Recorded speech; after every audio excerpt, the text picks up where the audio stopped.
Assalamualaikum warahmatullahi wabarakatuh. Hi, my name is Isnaini Fitri Rizky from ACF class. In this video, I'm going to talk about Genie case. So please pay attention to the case. Let's check this out.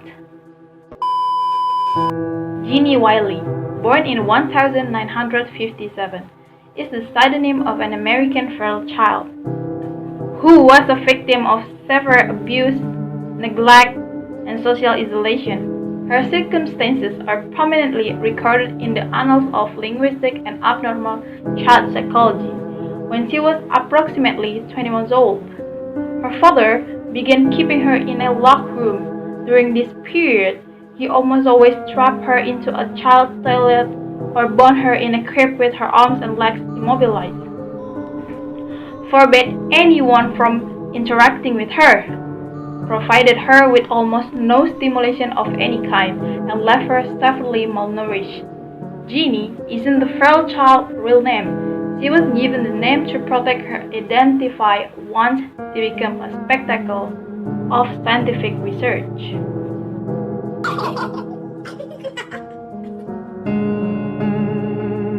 Family background of Genie Wiley. Genie was the last and second surviving of 4 children born to parents living in Arcadia, California. Her father worked in a factory as a flight mechanic during World War II and continued in aviation afterward, and her mother, who was around 20 years younger and from an Oklahoma family farming, had come to Southern California as a teenager with family friends fleeing the Dust Bowl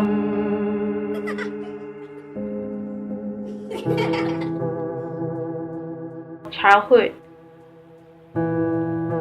Genie's father tied her to a child toilet in a makeshift harness, designed to function as a straitjacket. While in the harness, she wore only diapers and could only move her extremities. At night, he usually tied her into a sleeping bag and placed her in a crib with a metal screen cover, keeping her arms and legs immobilized, and researchers believe that he sometimes left her on the child's toilet overnight. If Genie vocalized or made any other noise, her father beat her with a large plank that he kept in her room. To keep her quiet, he bared his teeth and barked and growled at her like a wild dog, and grew his fingernails out to scratch her. If he suspected her of doing something he did not like, he made these noises outside the door and beat her if he believed she had continued to do it, instilling an extremely intense and persistent fear of cats and dogs in Genie. Genie's father had an extremely low tolerance for noise, to the point of refusing to have a working television or radio in the house. He almost never allowed his wife or son to talk and viciously beat them if they did without permission, particularly forbidding them to speak to around Genie. Any conversation between them was therefore very quiet and out of Genie's earshot, preventing her from hearing any meaningful amount of language. In 1970, Genie's mother stumbled into social service, mistaking it for the office where they would give aid to the blind. The office workers were immediately raised when they noticed the young girl acting so strangely, hopping like a bunny instead of walking. Genie Wiley was then nearly 14, but she looked no more than 8.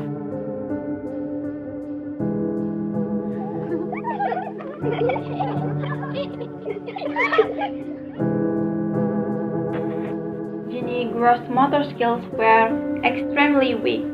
She could neither stand up straight nor fully straighten any of her limbs, and had very little endurance. Her movements were very hesitant and unsteady, and her characteristic bony walk in which she held her hands in front of her like paws while ambulating, suggested extreme difficulty with sensory processing and an inability to integrate visual and tactile information.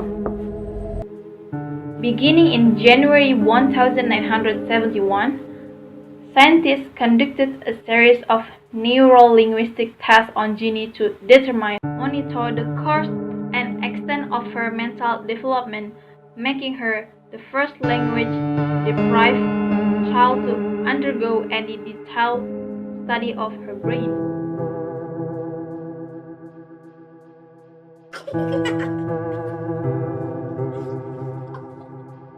Genie's interbrain was physically intact and shortly sleep studies found sleep patterns typical of a left hemisphere dominant person, leading scientists to believe she was most likely right-handed. Over the following years, multiple tests of her handedness supported this conclusion, as did observation of her in everyday situations.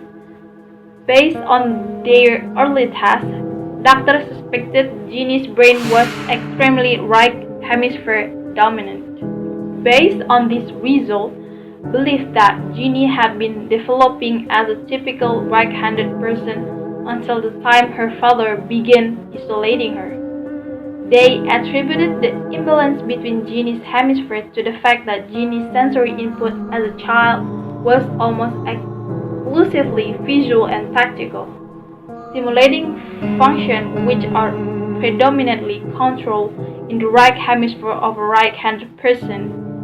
And although this input had been extremely minimal, it was sufficient to cause their lateralization to the right hemisphere. They therefore believed that because Genie had no linguistic input during her childhood, it underwent no specialization whatsoever, so her language function never lateralized to it. The study of Genie's brain aided scientists in refining several existing hypotheses regarding brain lateralization, especially its effect on language development. In particular, the disparity between Genie's linguistic abilities and her competence in other aspects of human development strongly suggested there was a separation of cognition and language acquisition, a new concept at the time. Thank you so much for watching and listening to the Genie case. Wassalamualaikum warahmatullahi wabarakatuh.